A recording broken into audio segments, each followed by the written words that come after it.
The Socii, also known as Rome's Italian allies, formed one of the most important foundations of Roman power in ancient Italy. Alongside full Roman citizens and the Latin communities, they made up the political and military system that allowed Rome to dominate the Italian Peninsula long before it became a Mediterranean empire.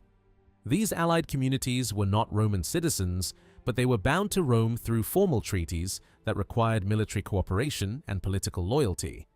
In return, they received protection, autonomy in local affairs, and a place within a larger system that offered security in an otherwise violent and unstable world. This alliance system became one of the greatest strategic tools in Roman history, allowing Rome to mobilize enormous military resources while gradually expanding its influence across Italy. The origins of this alliance structure go back to the early Roman Republic. After the fall of the Roman monarchy, Rome needed to secure its position among the competing powers of central Italy. One of the earliest key agreements was the Treaty of Cassius in 493 BC, signed between Rome and neighboring Latin city-states. This created a defensive military alliance based on mutual support. At first, the relationship was relatively balanced, but as Rome became stronger, the system evolved into something much more unequal. Rome increasingly imposed its own terms on defeated peoples, transforming former enemies into military allies that served Roman interests while retaining limited internal independence. As Roman expansion accelerated, this alliance network expanded dramatically. When Rome defeated an Italian tribe or city-state, it did not always annex all of its territory directly. Instead, Rome often took strategically important land, established colonies, and forced the defeated community into a permanent alliance. These treaties usually required the allied state to align completely with Roman foreign policy, meaning they could not wage independent wars or make diplomatic decisions without Roman approval. However, they generally kept their own laws, governments, local customs, coinage, and languages. In practical terms, many of these allied communities became autonomous protectorates under Roman control. This system was highly effective because it balanced Roman dominance with local autonomy. Rather than ruling every territory directly, Rome created layers of dependence. Some communities received partial Roman citizenship without voting rights, while others remained allies under treaty obligations. Latin colonies often served as strategic outposts, placed in important locations to monitor nearby populations and secure key routes. This allowed Rome to control vast areas without needing constant military occupation. The military importance of the Socii cannot be overstated. Rome's armies during the Republic did not rely only on Roman citizens. In fact, allied manpower often matched or even exceeded Roman contributions. Roman legions were usually accompanied by allied forces called alae, meaning wings, because they were positioned on the flanks of the Roman battle line while Roman troops held the center. These allies supplied huge numbers of infantry and the majority of cavalry used in Roman armies.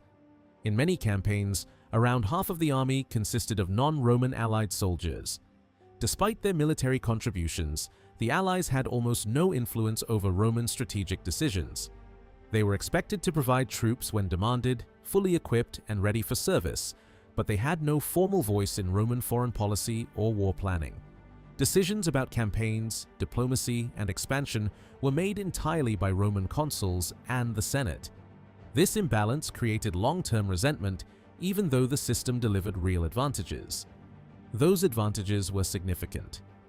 Before Roman dominance, Italy was a fragmented and often violent landscape, with tribes and city-states frequently at war.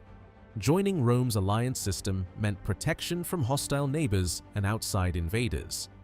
The Gallic invasions from the north, the campaigns of Pyrrhus, and Hannibal's invasion all demonstrated the value of collective defense. Rome's allies also shared in war booty, which could make military service financially rewarding despite the burden. Still, loyalty was not always guaranteed. Several allied peoples rebelled whenever Rome appeared vulnerable. During the invasions of Pyrrhus and Hannibal, some allies switched sides, especially groups in southern Italy such as the Samnites, who had long resisted Roman domination. Yet many others remained loyal, even after catastrophic Roman defeats like Cannae. This loyalty helped Rome survive crises that might have destroyed less flexible states. By the 2nd century BC, however, the alliance system began to create political tension. Rome and its allies had effectively become part of a single Italian military world, but only Romans enjoyed full citizenship rights. Many allied communities increasingly saw themselves as essential contributors to Roman success while remaining politically excluded. They fought Rome's wars, shed blood in its campaigns, and helped build its empire, yet remained legally inferior. This frustration eventually exploded in the social war between 91 and 87 BC. Ironically, the allies were not trying to break away from Rome. They wanted to become full participants within it. Their rebellion forced Rome to make a historic concession. Roman citizenship was gradually extended to nearly all free inhabitants of peninsular Italy south of the Po River. This effectively ended the old Socii system. The Roman alliance network was one of the most sophisticated political and military structures of the ancient world. Rather than relying purely on conquest and occupation, Rome built a system that transformed enemies into partners, balanced coercion with reward, and created an enormous reservoir of manpower that made Roman expansion possible. Though unequal and often exploitative, the Socii system was a major reason why a single city-state on the Tiber was able to become the dominant power of the Mediterranean.